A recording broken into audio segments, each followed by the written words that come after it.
ಭಾಷಣ ಯಾರು ಮಾಡೋದಿಲ್ಲ ಅವ್ರಿಗೆ ಥ್ಯಾಂಕ್ಸ್ ಹೇಳ್ತಾನೆ ನನ್ನ ಹೊಗಳಿದ್ದಕ್ಕೆ ಅವ್ರಿಗೆ ತುಂಬ ಥ್ಯಾಂಕ್ಸ್ ಹೇಳ್ತಾನೆ.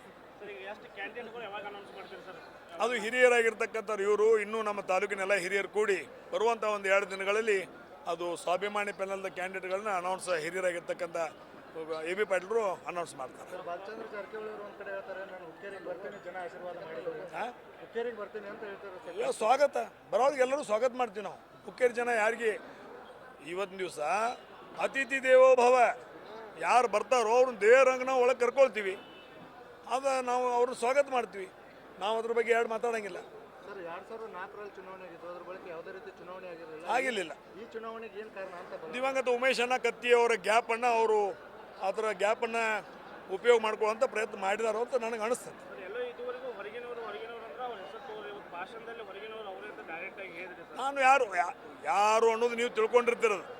ಯಾರು ನಿಮ್ಮ ಮೀಡಿಯಾದವ್ರಿಗೆ ಗೊತ್ತಿರ್ತದೆ. ನಾವು ಹೆಸರು ತಗೊಳ್ಳೋಂಥ ಅವಶ್ಯಕತೆ ನನಗಿಲ್ಲ.